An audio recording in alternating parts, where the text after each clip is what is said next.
ಪ್ರಿಯರಾದವರೇ, ಯೇಸು ಕ್ರಿಸ್ತನ ನಾಮದಲ್ಲಿ ನಿಮ್ಮೆಲ್ಲರಿಗೂ ವಂದನೆಗಳು. ಈ ಒಂದು ಸಮಯದಲ್ಲಿ ದೇವರು ನಿಮ್ಮೊಂದಿಗೆ ಮಾತಾಡೋದಕ್ಕೆ ಕೊಟ್ಟಿರುವಂಥ ಈ ಅವಕಾಶಕ್ಕಾಗಿ ನಾನು ದೇವರನ್ನು ವಂದಿಸುತ್ತೇನೆ. ನಿಮ್ಮೆಲ್ಲರನ್ನೂ ಈ ಒಂದು ವಿಡಿಯೋ ಕೇಳಿಸಿಕೊಳ್ಳುವುದಕ್ಕೆ ಆಹ್ವಾನಿಸುತ್ತೇನೆ. ಯೇಸು ಕ್ರಿಸ್ತನ ನಾಮದಲ್ಲಿ ನಿಮ್ಮೆಲ್ಲರಿಗೂ ಸ್ವಾಗತ ಹಾಗೂ ಯೇಸು ಕ್ರಿಸ್ತನ ನಾಮದಲ್ಲಿ ನಿಮ್ಮೆಲ್ಲರಿಗೂ ವಂದನೆಗಳು. ಈ ಒಂದು ಸಮಯದಲ್ಲಿ ಈ ದಿನದ ದೇವರ ವಾಕ್ಯಕ್ಕಾಗಿ ಆರಿಸಿಕೊಂಡಿರಲಿಕ್ಕಿರುವಂಥ ವೇದ ಭಾಗವು ಮತ್ತಾಯನು ಬರೆದ ಸುವಾರ್ತೆ 7ನೇ ಅಧ್ಯಾಯ ವಚನ 7ರಲ್ಲಿ ಈ ರೀತಿಯಾಗಿ ಹೇಳ್ತದೆ: ಬೇಡಿಕೊಳ್ಳಿರಿ, ನಿಮಗೆ ದೊರೆಯುವುದು; ಹುಡುಕಿರಿ, ನಿಮಗೆ ಸಿಕ್ಕುವುದು; ತಟ್ಟಿರಿ, ನಿಮಗೆ ತೆರೆಯುವುದು ಎಂದು. ಈ ವಾಕ್ಯವು ಎಲ್ಲರಿಗೂ ಗೊತ್ತಿರುವಂಥ ವಾಕ್ಯವಾಗಿದೆ. ಈ ವಾಕ್ಯವು ಎಲ್ಲರಿಗೂ ತಿಳಿದಿರುವಂಥ ವಾಕ್ಯವಾಗಿದೆ. ನಾವು ಚಿಕ್ಕವರಿರುವಾಗಿನಿಂದ ಇದನ್ನು ನಾವು ಯಾವಾಗಲೂ ಬಾಯಿಪಾಠವಾಗಿ ಹೇಳುವಂಥವರಾಗಿದ್ದೇವೆ. ಮತ್ತು ಈ ವಾಕ್ಯವು ನಾವು ಬಹಳ ಅರ್ಥಗರ್ಭಿತವಾಗಿ ತಿಳಿದುಕೊಳ್ಳುವಾಗ ಇದರಲ್ಲಿರಲಿಕ್ಕಿರುವಂಥ ಗೂಢಾರ್ಥವು ಪರಿಶುದ್ಧಾತ್ಮನ ಮೂಲಕವಾಗಿ ತಿಳಿಸುವಂಥದ್ದಾಗಿದೆ. ಆದ್ದರಿಂದ ಈ ದಿನ ದೇವರು ನನಗೆ ಯಾವ ರೀತಿಯಿಂದ ತಿಳಿಸಿದ್ದಾನೆ ಮತ್ತು ದೇವರ ಆತ್ಮನು ಯಾವ ರೀತಿಯಿಂದ ನನ್ನೊಟ್ಟಿಗೆ ಮಾತಾಡಿದ್ದಾನೆ, ಆ ವಿಷಯವನ್ನು ನಿಮ್ಮ ಮುಂದೆ ಹಂಚಿಕೊಳ್ಳುವುದಕ್ಕೆ ನಾನು ಇಷ್ಟವುಳ್ಳವಳಾಗಿದ್ದೇನೆ. ಆ ಒಂದು ವಚನದಲ್ಲಿ 3 ವಿಷಯಗಳು ಎತ್ತಿ ತೋರಿಸುವಂಥದ್ದಾಗಿದೆ. ಒಂದು ಬೇಡಿಕೊಳ್ಳಿರಿ, ಒಂದು ಹುಡುಕಿರಿ, ಒಂದು ತಟ್ಟಿರಿ ಎನ್ನುವಂಥದ್ದು. ಬೇಡಿಕೊಳ್ಳುವಂಥದ್ದು, ನಾವು ಏನಾದರೂ ಬೇಕಾಗಿತ್ತು ಆದರೆ ನಾವು ಯಾರನ್ನು ಬೇಡ್ತೇವೆ? ಮನೆಯ ಯಜಮಾನರನ್ನು ನಾವು ಬೇಡುವವರಾಗಿದ್ದೇವೆ. ಚಿಕ್ಕ ಮಕ್ಕಳು ಯಾರಿಗೆ ಕೇಳ್ತಾರೆ? ತಾಯಿಗೆ ಕೇಳ್ತಾರೆ ಅಥವಾ ತಂದೆಗೆ ಕೇಳ್ತಾರೆ. ಮತ್ತು ದೊಡ್ಡವರಾದವರು ಧರ್ಮಪತ್ನಿ ಕೂಡ ತನ್ನ ಯಜಮಾನನ ಬಳಿಯಲ್ಲಿ ಕೇಳುವಂಥವರಾಗಿದ್ದಾರೆ. ಆದ್ದರಿಂದ ನಾವೆಲ್ಲರೂ ಕೇಳುವಂಥದ್ದು ಮನೆಯ ಯಜಮಾನನಿಗೆ. ಆದರೆ ನಮ್ಮ ಆತ್ಮಿಕ ಯಜಮಾನ ಯಾರಾಗಿದ್ದಾರೆ? ನಮ್ಮ ಆತ್ಮಿಕ ಯಜಮಾನ ನಮ್ಮ ತಂದೆಯಾದ ದೇವರು. ನಮ್ಮ ತಂದೆಯಾದ ದೇವರಲ್ಲಿ ನಾವು ಬೇಡಿಕೊಳ್ಳುವವರಾಗಿರಬೇಕು. ನಮ್ಮ ತಂದೆಯಾದ ದೇವರಲ್ಲಿ ನಾವು ಯಾವ ರೀತಿಯಿಂದ ಬೇಡಿಕೊಳ್ಳಬೇಕು ಅಂತಂದರೆ, ನಾವು ಸಂದೇಹ ಪಡದೆ ನಾವು ಬೇಡುವವರಾಗಿರಬೇಕು ಎಂದು ದೇವರ ವಾಕ್ಯ ನಮ್ಮನ್ನು ತಿಳಿಸುತ್ತದೆ. ಮತ್ತು ದೇವರು ನಾವು ಯಾವಾಗಲೂ ಬೇಡಿಕೊಳ್ಳಿರಿ ಅಂತಂದರೆ ನಮಗೆ ದೇವರು ಕೊಡುವುದೇ ಇಲ್ಲಲ್ಲ. ನಾವು ಎಷ್ಟೋ ಸಾರಿ ಕೇಳ್ತೀವಿ, ಆದರೆ ನಮಗೆ ಅದು ಸಿಗೋದೇ ಇಲ್ಲಲ್ಲ. ಯಾಕೆ ನಮಗೆ ಹೀಗೆ ಆಗುತ್ತದೆ ಎನ್ನುವಾಗ ನಾವು ಸಂದೇಹ ಪಟ್ಟು ಕೇಳಿಕೊಳ್ಳುವುದರಿಂದ, ಈಗ ನಮಗೇನಾದರೂ ಬೇಕಾದಾಗ ನಾವು ಮನೆ ಯಜಮಾನನಿಗೆ ಕೇಳುವಾಗ ಕೊಡ್ತಾರೋ ಇಲ್ಲೋ ಎನ್ನುವಂಥ ಸಂದೇಹ ನಮಗಿರ್ತದ? ಇಲ್ಲ, ಇರಲ್ಲ.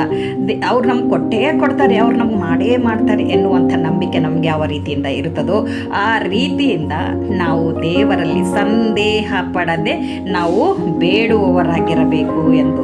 ಮಕ್ಕಳು ಕೂಡ ತಂದೆ ತಾಯಿ ಹತ್ರ ಕೇಳಿಕೊಳ್ಳುವಾಗ, ಬೇಡಿಕೊಳ್ಳುವಾಗ, ನಮ್ಮ ತಂದೆ ನಮಗೆ ಕೊಟ್ಟೇ ಕೊಡ್ತಾರೆ, ನನ್ನ ತಂದೆ ನನಗೆ ಫೀಸ್ ಕಟ್ತಾರೆ, ನನ್ನ ತಂದೆ ನನಗೆ ಬೇಕಾದದ್ದೆಲ್ಲವನ್ನು ಒದಗಿಸಿ ಕೊಡ್ತಾರೆ, ಒಂದು ಪಿನ್ ಹಿಡ್ಕೊಂಡು ನಮ್ಗೆ ಏನೇನು ಬೇಕು, ಕಾರು, ಗೋಲ್ಡು, ಗಾಡಿಗಳು, ಏನು ಬೇಕಾದದ್ದೆಲ್ಲವನ್ನು ಕೊಡಿಸ್ತಾರೆ ಎನ್ನುವಂಥ ನಂಬಿಕೆ ಮಕ್ಕಳಿಗೆ ತಂದೆ ತಾಯಿಯ ಮೇಲೆ ಇರುವ ಹಾಗೆ ನಾವು ಆತ್ಮೀಕವಾದ ಮಕ್ಕಳು ಕೂಡ ದೇವರ ಮೇಲೆ ನಂಬಿಕೆಯಿಂದ ನಾವು ಬೇಡುವವರಾಗಿರಬೇಕು. ನಿಸ್ಸಂದೇಹದಿಂದ ಬೇಡುವವರಾಗಿರಬೇಕು.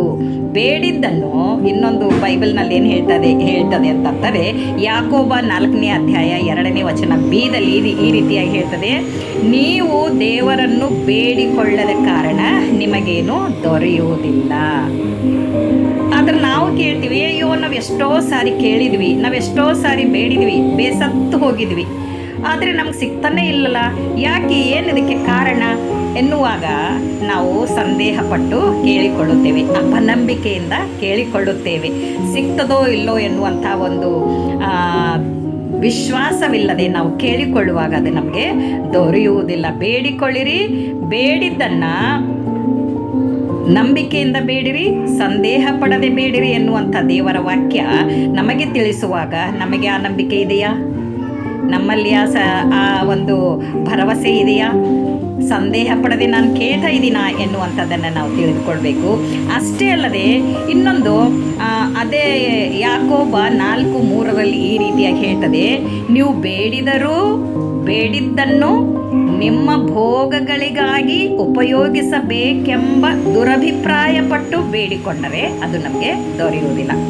ಬರೀ ಭೋಗಗಳಿಗೆ ಏನು ಬೇಕು, ನನಗೆ ನಿನಗೆ ಏನಾದರೂ ವರ ಬೇಕಾ ಎಂದು ನಿನಗೆ ದೇವರು ಕೇಳುವಾಗ ನೀನೇನನ್ನು ಬೇಡಿಕೊಳ್ಳಬೇಕೆಂದಿದೀಯಾ? ಅರಸನಾದ ಸೊಲೊಮೋನನಿಗೆ ದೇವರು ವರ ಕೇಳಿದರೆ, ನಿನ್ನ ಜನಾಂಗವನ್ನು ನಡೆಸಿಕೊಂಡು ಹೋಗುವುದಕ್ಕೆ ನನಗೆ ಪರಲೋಕದ ಜ್ಞಾನ ಬೇಕು ಅಂತ ಕೇಳಿದ್ರೆ ದೇವರಿಗೆ ಬಹಳ ಖುಷಿ ಆಯಿತು. ಅಂದರೆ ಆತನ ಜನರನ್ನು ನಡೆಸಿಕೊಂಡು ಹೋಗುವುದಕ್ಕೋಸ್ಕರ ಪರಿಶುದ್ಧಾತ್ಮನ ಹತ್ತಿರ ನಾವು ಪರಲೋಕದ ಜ್ಞಾನ, ವಿವೇಕ, ತಿಳುವಳಿಕೆಗಳು ಈ ರೀತಿಯಾದ ವಿಷಯಗಳನ್ನು ನಾವು ಕೇಳ್ಕೊಳ್ಬೇಕೇ ಹೊರತು ನಮ್ಮ ಭೋಗಗಳಿಗಾಗಿ, ನಮ್ಮ ಲೋಕದ ಭೋಗಗಳಿಗಾಗಿ ನಾವು ಬೇಡುವಾಗ ಅದು ನಮಗೆ ದೊರೆಯುವುದಿಲ್ಲ. ಯಾಕೆಂದರೆ ನಮ್ಮ ಭೋಗಗಳು ಏನಿರ್ತದೆ ಅದು ಆಲ್ರೆಡಿ ದೇವರಿಗೆ ಗೊತ್ತಿರ್ತದೆ. ನಮ್ಗೆ ಏನು ಕೊಡಬೇಕು, ದೇವರು ನಮಗೆ ಏನು ಮಾಡಬೇಕು ಎಲ್ಲವನ್ನು ಕೊಡುತ್ತದೆ. ಮೊದಲು ನೀವು ದೇವರ ರಾಜ್ಯಕ್ಕಾಗಿ, ನೀತಿಗಾಗಿ ತವಕ ಪಡಿರಿ, ಆಗ ಅವುಗಳ ಕೂಡ ಎಲ್ಲವೂ ಸಿಗುತ್ತದೆ ಎಂದು. ನಾವು ದೇವರ ರಾಜ್ಯಕ್ಕಾಗಿ, ನೀತಿಗಾಗಿ ತವಕ ಪಡ್ತಾ ಇದ್ದೀವ? ನಮಗೆ ಈ ಭೂಲೋಕದ ಭೋಗಗಳಿಗಾಗಿ ಬೇಕಿರ್ಲಿಕ್ಕಿರುವಂಥ ಎಲ್ಲ ವಿಷಯಗಳನ್ನು ನಾವು ಹೊಂದಬೇಕಾದರೆ ನಾವು ಮೊದಲು ದೇವರ ರಾಜ್ಯಕ್ಕಾಗಿ, ದೇವರ ನೀತಿಗಾಗಿ, ದೇವರ ಸೇವೆಗಾಗಿ, ದೇವರ ಕಾರ್ಯಕ್ಕಾಗಿ ನಮ್ಮನ್ನು ನಾವು ಸಮರ್ಪಿಸಿಕೊಳ್ಳಬೇಕಾಗಿದೆ. ಆವಾಗ ನಮಗೆ ಬೇಡಿದ್ದನ್ನು ಕೊಡುವಂಥ ದೇವರು ಆಗಿದ್ದಾನೆ ಎನ್ನುವಂಥದ್ದು ನಮಗೆ ಬೈಬಲ್ನಲ್ಲಿ ಸ್ಪಷ್ಟವಾಗಿ ತಿಳಿಸುವುದಾಗಿದೆ. ಅಷ್ಟೇ ಅಲ್ಲದೆ ಇನ್ನೊಂದೇನು ಹೇಳ್ತಾ ಇದೆ ಅಂತಂದರೆ, ಈಗ ಆತ್ಮೀಯ ವರಗಳನ್ನು ನಾವು ಕೇಳುವಾಗ ಅಥವಾ ದೇವರ ರಾಜ್ಯಕ್ಕಾಗಿ, ದೇವರ ನೀತಿಗಾಗಿ, ದೇವರ ಕೆಲಸಗಳಿಗಾಗಿ, ಸೇವೆಗಾಗಿ ನಾವು ಬೇಡುವಾಗ ಏನನ್ನು ಬೇಡಿಕೊಳ್ಳಬೇಕು ಎನ್ನುವಂಥ ವಿಷಯವನ್ನು ನಾವು ನೋಡುವಾಗ ಮತ್ತಾಯನು ಬರೆದ ಸುವಾರ್ತೆ 7ನೇ ಅಧ್ಯಾಯ 11ನೇ ವಚನದಲ್ಲಿ ಈ ರೀತಿಯಾಗಿ ಹೇಳ್ತದೆ, ಪರಲೋಕದಲ್ಲಿರುವ ನಿಮ್ಮ ತಂದೆಯು ತನ್ನನ್ನು ಬೇಡಿಕೊಳ್ಳುವವರಿಗೆ ಎಷ್ಟೋ ಹೆಚ್ಚಾಗಿ ಒಳ್ಳೆಯ ವರಗಳನ್ನು ಕೊಡುವನು. ಏನು ಕೇಳಬೇಕು? ವರಗಳಿಗಾಗಿ ಕೇಳಬೇಕು. ದೇವರೇ, ನನಗೆ ಆತ್ಮೀಯ ವರಗಳಿಂದ ತುಂಬಿಸು, ಆತ್ಮೀಯ ಫಲಗಳಿಂದ ತುಂಬಿಸು, ಆತ್ಮನ ಜ್ಞಾನದಿಂದ ತುಂಬಿಸು, ಆತ್ಮನ ವಿವೇಕದಿಂದ ತುಂಬಿಸು. ನಾನು ಆತ್ಮಭರಿತಳಾಗಿ ಆತ್ಮನ ಬಲದಿಂದ ನಿನ್ನ ಸೇವೆ ನಾನು ಮಾಡುವಂಥವಳಾಗಬೇಕು ಎನ್ನುವಂಥ ವಿಷಯಗಳನ್ನು ನಾವು ಕೇಳುವಾಗ ಎಷ್ಟೋ ಹೆಚ್ಚಾಗಿ ಆತನು ಕೊಡುವಾತನಾಗಿದ್ದಾನೆ. ಎಷ್ಟೋ ಹೆಚ್ಚಾಗಿ ಆತನು ಕೊಡುವಾತನಾಗಿದ್ದಾನೆ. ಯಾಕೆಂದರೆ ದೇವರ ವಾಕ್ಯ ಇನ್ನೂ ಸ್ಪಷ್ಟವಾಗಿ ನಾವು ಹೋಗಬೇಕಾದರೆ, ಮೊಟ್ಟೆ ಕೇಳಿದರೆ ತಂದೆ ಕಲ್ಲು ಕೊಡಲ್ಲ. ಆದ್ದರಿಂದ ನಮಗೇನು ಬೇಕು ಅದನ್ನೇ ನಮ್ಮ ಹೆತ್ತ ತಂದೆ ಕೊಡುವಾಗ ಪರಲೋಕದ ತಂದೆ ಅದಕ್ಕಿಂತ ಎಷ್ಟೋ ಹೆಚ್ಚಾಗಿ ಉತ್ತಮವಾದದನ್ನು ಕೊಡುವನಲ್ಲವೇ ಎಂದು ಸತ್ಯವೇದ ನಮಗೆ ತಿಳಿಸುವಾಗ ನಾವು ಆತ್ಮೀಯ ವಿಷಯವಾದ ಸಂಗತಿಗಳನ್ನು ಕೇಳುವಾಗ ದೇವರು ನಮಗೆ ಒದಗಿಸುವಾತನಾಗಿದ್ದಾನೆ. ಈ ಭೂಲೋಕದ ಎಲ್ಲ ವಿಷಯಗಳು ಆತನು ಅದರ ಜೊತೆಗೆ ಕೊಡುವಾತನಾಗಿದ್ದಾನೆ. ಆದ್ದರಿಂದ ನಾವು ಬೇಡಿಕೊಳ್ಳಬೇಕು ಎನ್ನುವಂಥ ವಿಷಯವನ್ನು ನಾವು ಸ್ಪಷ್ಟವಾಗಿ ತಿಳಿದುಕೊಳ್ಬೇಕು. ಯಾವ ರೀತಿಯಿಂದ ತಿಳಿದುಕೊಳ್ಬೇಕಾಗಿತ್ತಂದರೆ, ನಾವು ಮತ್ತೊಂದು ಆವರ್ತಿ ಹೋಗುವಾಗ ಪರಲೋಕದ ವರಗಳಿಗಾಗಿ ನಾವು ಬೇಡಿಕೊಳ್ಬೇಕು. ಅದೇ ಲೂಕ 11:13b ಭಾಗದಲ್ಲಿ ಈ ರೀತಿಯಾಗಿ ಹೇಳ್ತದೆ, ಪರಲೋಕದಲ್ಲಿರುವ ತಂದೆಯು ತನ್ನನ್ನು ಬೇಡಿಕೊಳ್ಳುವವರಿಗೆ ಎಷ್ಟೋ ಹೆಚ್ಚಾಗಿ ವರಗಳು ಅಂತೆ 11ನೇ ವಚನದಲ್ಲಿ ಹೇಳ್ತದೆ. ಎಷ್ಟೋ ಹೆಚ್ಚಾಗಿ ಆತ್ಮನ ವರಗಳು ಎಂದು 13ನೇ ವಚನದಲ್ಲಿ ಹೇಳ್ತದೆ. ಆತ್ಮೀಯ ವರಗಳು ಎಷ್ಟು ಉತ್ತಮವಾಗಿವೆ ಎನ್ನುವಂಥದ್ದು ನಾವು ನೋಡುವಾಗ, ಆತ್ಮೀಯ ವರಗಳಿಂದ ನಾವು ತುಂಬಲ್ಪಟ್ಟವರಾಗಿ ಬಲ ಹೊಂದಿದವರಾಗಿ ನಾವು ಸೇವೆ ಮಾಡುವಾಗ ಏನೆಲ್ಲ ಸಂಭವಿಸುತ್ತದೆ, ಅದ್ಭುತಗಳು, ಸೂಚಕ ಕಾರ್ಯಗಳು, ಸ್ವಸ್ಥತೆ, ದೆವ್ವಭೂತ ಬಿಟ್ಟು ಹೋಗುವಂಥದ್ದು ಎಷ್ಟು ಅದ್ಭುತವಾದ ವಿಷಯವಾಗಿದೆ. ಆದ್ದರಿಂದ ನಾವು ದೇವರ ಹತ್ತಿರ ಬೇಡುವಾಗ ಆತನ ಚಿತ್ತಕ್ಕೆ ಒಪ್ಪಿಸಿ ನಾವು ಬೇಡಬೇಕು. ಆತನಿಗೆ ಇಷ್ಟವಿರುವಂಥದ್ದನ್ನು ನಾವು ಬೇಡಬೇಕು. ಆವಾಗ ದೇವರು ಅದರ ಜೊತೆಗೆ ಭೂಲೋಕದ ಭೋಗಗಳಿಗೆ ಬೇಕಾಗಿರುವಂಥದ್ದೆಲ್ಲವನ್ನ ಒದಗಿಸಿಕೊಡುವ ಆತನಾಗಿದ್ದಾನೆ ಎಂದು ದೇವರ ವಾಕ್ಯ ನಮ್ಮನ್ನು ಈ ದಿನ ಎಚ್ಚರಿಸುವಂಥದ್ದಾಗಿದೆ. ಆದ್ದರಿಂದ ನಾನು ಏನು ಬೇಡಬೇಕು, ದೇವರ ಸನ್ನಿಧಾನದಲ್ಲಿ ಏನು ಬೇಡಬೇಕು ಎನ್ನುವಂಥದ್ದು ಪರಿಶುದ್ಧಾತ್ಮನೇ ನಮಗೆ ತಿಳಿಸುವಾತನಾಗಿದ್ದಾನೆ. ನಾವು ದೇವರ ಸನ್ನಿಧಾನದಲ್ಲಿ ಹೋಗಿ ಮೊದಲು ಮೊಣಕಾಲೂರುವುದನ್ನು ನಾವು ಕಲಿಯಬೇಕು, ಸಮಯ ಕಳೆಯುವುದನ್ನು ನಾವು ಕಲಿಯಬೇಕು ಎಂದು ಹೇಳುವುದಕ್ಕೆ ಇಷ್ಟವುಳ್ಳವಳಾಗಿದ್ದೇನೆ. ಎರಡನೇ ಪಾಯಿಂಟ್ ಏನು ಹೇಳ್ತಾ ಇದ್ದೀನಿ, ಹುಡುಕಿರಿ ಎಂದು.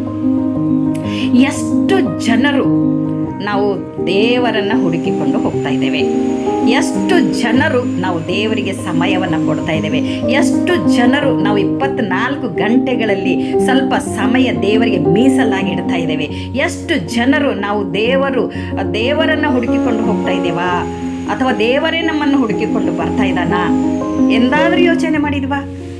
ಈ ರೀತಿ ನಾವು ಯೋಚನೆ ಮಾಡಲ್ಲ. ಯಾಕೆಂದರೆ ನಮಗೆ 24 ಗಂಟೆಗಳು ಕೂಡ ನಮಗೆ ಸಾಕಾಗುವುದಿಲ್ಲ. 24 ಗಂಟೆಗಳು ಲೋಕದ ಕೆಲಸದಲ್ಲಿ ಬಿಸಿ. ಯಾವ ಉದ್ಯೋಗ ಇಲ್ಲದೆ ಇದ್ದಾಗಿಯೂ ಬ್ಯುಸಿ ಆಗಿರ್ತೇವೆ, ರಿಟೈರ್ಡ್ ಆದರೂ ಬ್ಯುಸಿ ಆಗಿರ್ತೇವೆ. ಈ ಲೋಕದ ಎಲ್ಲ ಕೆಲಸಗಳಿಗೆ ಸಮಯ ಉಂಟು, ಆರಾಮಾಗಿರೋದಕ್ಕೆ ಸಮಯ ಉಂಟು, ಅಲ್ಲಿ ಇಲ್ಲಿ ಹೋಗಿ ತಿರುಗಾಡಿ ಬರೋದಕ್ಕೆ ಸಮಯ ಉಂಟು. ಆದರೆ ದೇವರಿಗೆ ಸಮಯ ಕೊಡುವುದಕ್ಕೆ, ದೇವರನ್ನು ಹುಡುಕುವುದಕ್ಕೆ ನಮ್ಮ ಕೈಯಿಂದ ಆಗ್ತಾ ಇಲ್ಲ. ಅದಕ್ಕೋಸ್ಕರವೇ ದೇವರು ನಮ್ಮನ್ನು ನಾವು ಹುಡುಕದ ಕಾರಣ ನಾವು ಎಲ್ಲ ಕಷ್ಟದಲ್ಲಿ, ಸಂಕಟದಲ್ಲಿ ಸಿಕ್ಕಿಕೊಳ್ಳುವರಾಗಿದ್ದೇವೆ. ಈ ಪ್ರಲಾಪಗಳು 3ನೇ ಅಧ್ಯಾಯ 25ನೇ ವಚನದಲ್ಲಿ ಈ ರೀತಿಯಾಗಿ ಹೇಳ್ತದೆ, ಯೆಹೋವನು ತನ್ನನ್ನು ನಿರೀಕ್ಷಿಸುವವರಿಗೂ ಹುಡುಕುವವರಿಗೂ ಮಹೋಪಕಾರಿಯಾಗಿದ್ದಾನೆ. ಉಪಕಾರ ಅಷ್ಟೇ ಅಲ್ಲ, ಮಹೋಪಕಾರಿ, ಮಹಾ ಉಪಕಾರಗಳನ್ನು ಮಾಡುವ ಆತನಾಗಿದ್ದಾನೆ. ಯಾವಾಗ? ಆತನನ್ನು ಹುಡುಕುವಾಗ. ಆಮೇಲೆ ಇನ್ನೊಂದು, ನಿರೀಕ್ಷಿಸಬೇಕು. ನಾವ್ಯಾರು ನಿರೀಕ್ಷಿಸುವುದಿಲ್ಲ, ತಾಳ್ಮೆನೇ ಇಲ್ಲ ನಮ್ಮ ಹತ್ರ. ಹೋಗಿ ಕುಂತೀವಂದರೆ ಕಣ್ಮುಚ್ಚ ಎಲ್ಲ ನಮ್ಮ ಮನಸ್ಸು ಹೋಗಿರ್ತದೆ. ಆದರೆ ನಿರೀಕ್ಷೆಯಿಂದ ಅಲ್ಲ, ದೇವರನ್ನು ಸಂಧಿಸುವುದಕ್ಕೆ ಹೋಗುವಂಥದ್ದಲ್ಲ, ದೇವರಿಗೆ ನಾವು ಮೊರೆ ಇಡುವುದಕ್ಕೆ ಹೋಗುವಂಥದ್ದಲ್ಲ, ಹುಡುಕಿಕೊಂಡು ಹೋಗುವಂಥದ್ದಲ್ಲ. ಏನೋ ಒಂದು ಕಾಟಾಚಾರಕ್ಕಾಗಿ ನಾವು ಹೋಗ್ತೇವೆ. ಆದರೆ ದೇವರನ್ನು ನಾವು ನಿರೀಕ್ಷಿಸ್ಕೊಳ್ಬೇಕು. ದೇವರನ್ನು ನಾನು ಕಾಣಬೇಕು, ದೇವರೊಟ್ಟಿಗೆ ನಾನು ಮಾತಾಡಬೇಕು, ದೇವರೊಂದಿಗೆ ದೇವರಿಗೂ ಅತಿ ಸಮೀಪದ ಸಂಬಂಧದಲ್ಲಿ ನಾವು ಹೋಗುವಾಗ, ಆತ್ಮೀಕವಾಗಿ ನಾವು ಆತನನ್ನು ಸಮರ್ಪಿಸುವಾಗ, ದೇವರ ಆತ್ಮನು ನಮ್ಮನ್ನು ಆತನ ಬಳಿಗೆ ತೆಗೆದುಕೊಂಡು ಆತನನ್ನು ಹುಡುಕಿ ಆತನ ಸಮಯದಲ್ಲಿ ಸಮಯ ಕಳೆಯುವುದಕ್ಕೆ ದೇವರು ನಮಗೆ ಅವಕಾಶ ಮಾಡಿಕೊಡುವಾತನಾಗಿದ್ದಾನೆ. ಅಂಥ ಹುಡುಕುವಿಕೆ ನನ್ನಲ್ಲಿದೆಯಾ? ನಾನು ನಸುಕಿನಲ್ಲಿ ಎದ್ದು ದೇವರನ್ನು ಹುಡುಕುವುದಕ್ಕೆ ಹೋಗ್ತಾ ಇದ್ದೀನಾ? ಅಥವಾ ನನಗೆ ಸಮಯ ಸಿಕ್ಕಾಗ ನಾನು ದೇವರನ್ನು ಹುಡುಕಿಕೊಂಡು ಹೋಗ್ತಾ ಇದ್ದೀನಾ? ಒಂದು ಸಮಯವನ್ನು ನಾನು ಫಿಕ್ಸ್ ಮಾಡಿದ್ದೀನಾ? ಅದಕ್ಕೋಸ್ಕರ ದೇವರನ್ನು ಹುಡುಕಬೇಕು ಎನ್ನುವಂಥದ್ದು ಎರಡನೆಯ ಒಂದು ಅಂಶ ನಮಗೆ ತಿಳಿಸುವಾಗ, 3ನೇ ಅಂಶ ನಮ್ಮನ್ನು ಏನು ತಿಳಿಸ್ತದೆ? ತಟ್ಟಿರಿ ತೆರೆಯುತ್ತೇನೆ ಎಂದು. ತಟ್ಟುವಂಥದ್ದು ಇದು ಒಂದು ಅವಸರದ ಕೆಲಸವಾಗಿದೆ, ಒಂದು ಗಡಿಬಿಡಿಯ ಕೆಲಸವಾಗಿದೆ, ತಕ್ಷಣವೇ ಆಗುವಂಥ ಕೆಲಸವಾಗಿದೆ. ದೇವರು ಪರಲೋಕದ ಬಾಗಿಲಾಗಿದ್ದಾನೆ. ನಾನೇ ಕುರಿಗಳಿಗೆ ಬಾಗಿಲಾಗಿದ್ದೇನೆ ಎಂದು, ನಾನೇ ನಂಬಿಕೆಯ ಬಾಗಿಲಾಗಿದ್ದೇನೆ ಎಂದು. ಆ ಬಾಗಿಲನ್ನು ತಟ್ಟಬೇಕಾದರೆ 10 ಜನ ಕನ್ನಿಕೆಯರು ದೇವರ ಸನ್ನಿಧಾನದಲ್ಲಿ ಹೋಗಿ ಏನು ಮಾಡಿದ್ರು ಗೊತ್ತಾ? ಅವರು ತಟ್ಟಿದ್ರು ಅಲ್ಲದೆ ಅವರು ವೇಟ್ ಮಾಡಿದರು, ಹುಡುಕಿದ್ರು ಆತನಿಗೋಸ್ಕರ ಹಗಲು ರಾತ್ರಿ ನಿದ್ದೆ ಇಲ್ಲದೆ ಆತನನ್ನು ಕಾದುಕೊಂಡು ಕೂತ್ಕೊಂಡಿದ್ರು. ಮತ್ತೆ ಅವರ ಆತ್ಮೀಕ ಜೀವಿತವು ಪವಿತ್ರಾತ್ಮನ ಎಣ್ಣೆಯಿಂದ ತುಂಬಲ್ಪಟ್ಟಿತ್ತು. 10 ಜನ ಕನ್ನಿಕೆಯರ ಹತ್ರ ಆ ರೀತಿಯಾಗಿರಲಿಲ್ಲ. 5 ಜನ ಕನ್ನಿಕೆಯರು ಮಾತ್ರ ದೇವರನ್ನ ಹುಡುಕಿಕೊಂಡು ತಮ್ಮ ಆತ್ಮದ ಉರಿಯನ್ನ ಯಾವಾಗಲೂ ಉರಿಸುತ್ತಾ ಆತ್ಮನ ಎಣ್ಣೆಯಿಂದ ತುಂಬಲ್ಪಟ್ಟವರಾಗಿದ್ದುಕೊಂಡು ಅವರು ಯೇಸುವನ್ನು ಹುಡುಕಿ ಹೋದರು. ತಟ್ಲಾರದೆ ದೇವರವರನ್ನು ತೆರೆದು ಒಳಗಡೆ ಸ್ವೀಕರಿಸಿಕೊಂಡನು ಎಂದು ನಾವು ನೋಡ್ತೇವೆ. ಆದರೆ ಇನ್ನೂ 5 ಜನ ಕನ್ನಿಕೆಯರು ಎಂಥ ಭಯಂಕರವಾದ ಪರಿಸ್ಥಿತಿ. ಯಾಕೆ? ನಿದ್ದೆ ಮಂಪರಿನಲ್ಲಿ ನಾವು ದೇವರನ್ನು ಹುಡುಕುವುದೂ ಇಲ್ಲ, ತಟ್ಟುವುದೂ ಇಲ್ಲ, ಬೇಡುವುದೂ ಇಲ್ಲ, ಅದು ನಮಗೆ ಸಿಗುವುದೂ ಇಲ್ಲ. ಆದ್ದರಿಂದ ನಾವು ಎಚ್ಚರವಾಗಿದ್ದು ಪ್ರಾರ್ಥಿಸಬೇಕು, ಎಚ್ಚರವಾಗಿದ್ದು ದೇವರನ್ನು ಹುಡುಕಬೇಕು, ಎಚ್ಚರವಾಗಿದ್ದು ನಾವು ದೇವರ ಬಾಗಿಲನ್ನು ತಟ್ಟುವವರಾಗಿರಬೇಕು. ಪ್ರಕಟಣೆ 3ನೇ ಅಧ್ಯಾಯದಲ್ಲಿ ಏನು ಹೇಳ್ತಾ ಇದೆ? ಯಾರೂ ಮುಚ್ಚಲಾರದ ಬಾಗಿಲು ನಾನಾಗಿದ್ದೇನೆ, ಯಾರೂ ಮುಚ್ಚಲಾರದ ಬಾಗಿಲು ನಾನಾಗಿದ್ದೇನೆ, ಮತ್ತು ಯಾರೂ ಮುಚ್ಚದಂತೆ ತೆರೆಯುವ ಬಾಗಿಲು ನಾನಾಗಿದ್ದೇನೆ ಎಂದು ಪ್ರಕಟಣೆ ಗ್ರಂಥದಲ್ಲಿ ಸತ್ಯವೇದ ನಮ್ಮನ್ನು ತಿಳಿಸುವಂಥದ್ದಾಗಿದೆ. ಪ್ರಕಟಣೆಗಳು